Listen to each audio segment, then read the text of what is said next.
O ito, tandaan mo to, na ang tao, hanggat may sumasalo dyan, hindi matututo yan. Naintindihan mo?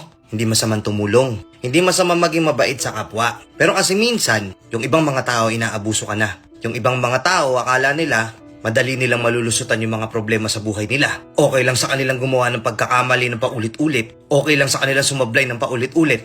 Kasi meron silang maaasahan. Meron silang masasandalan. Ang dami kong kilalang taong ganyan eh. Na tumigas na lang yung muka. Tumagal na lang ng ganun. Okay lang sa kanilang magkamali kasi merong sasalo sa kanila.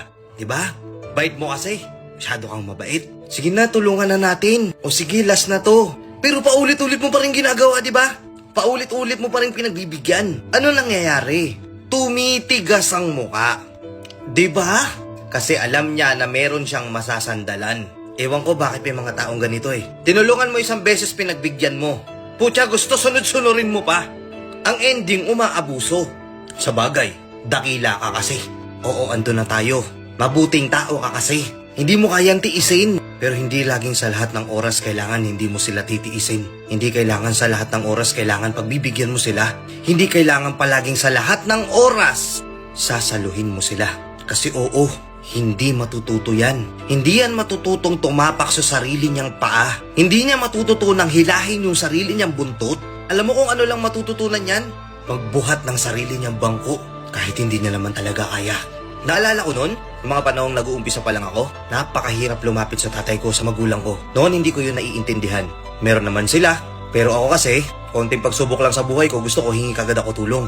Hindi ako nag-iisip kung ano ba talaga dapat kong gawin. Hindi ako kumikilos mag-isa. Kasi alam ko meron ako maaasahan eh. Meron ako mahihinga ng tulong. Pero one time tiniis ako ng tatay ko. Alam niyo sabi niya sa akin? Hanggat hindi ka natututong tumayo sa sarili mong paa, hanggat alam mo sa sarili mong may inaasahan kang iba, hindi ka matututo. Nag-struggle ako. Wala na akong malapitan. Kaya simula nun, wala na akong nilapitan. Nagets nyo? Doon ko natutunan lahat. Doon gumana yung utak ko. Doon ko na-realize na hindi pwedeng laging nakaasa ako sa iba. Kailangan kong tumayo mag-isa. Kailangan kong matuto mag-isa. And sobrang grateful ako. Hindi sumama loob ko sa magulang ko. Kasi kung di nila ginawa sa akin yun, baka ngayon hindi ko alam kung anong kaya kong gawin. Baka hanggang ngayon ito ako nakaasa pa din. Kasi alam nyo, real talk, sa tunay na buhay, kung merong tutulong sa'yo, sarili mo lang ang tutulong sa sarili mo. Wala nang iba. Oo, merong mga babackup sa'yo ng konti.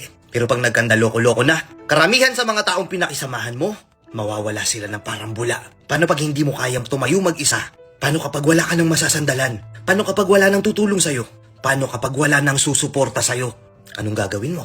Suko ka na lang. Malamang sa malamang, susuko ka na lang. Kaya oo, kung meron kayong kilala dito na lagi na lang nakaasa, lagi na lang sihingi ng tulong, kahit isa dalawang beses wag niyong pagbigyan. Sumama na yung loob kung sasama yung loob. Pero once na natuto yan tumayo mag-isa, magpapasalamat pa sa'yo yan. Magpapasalamat pa sa'yo yan kasi hindi mo siya tinulungan. Kasi oo, pero mga bagay na hindi ka tumulong pero nakatulong ka talaga. Nagets mo? Hindi mo siya tinulungan, pero dahil doon naturuan mo siya kung paano tumayo. Anong masasabi mo sa video na to? May kilala ka bang ganito na nasanay na lang ng tinutulungan kaya hindi na natuto?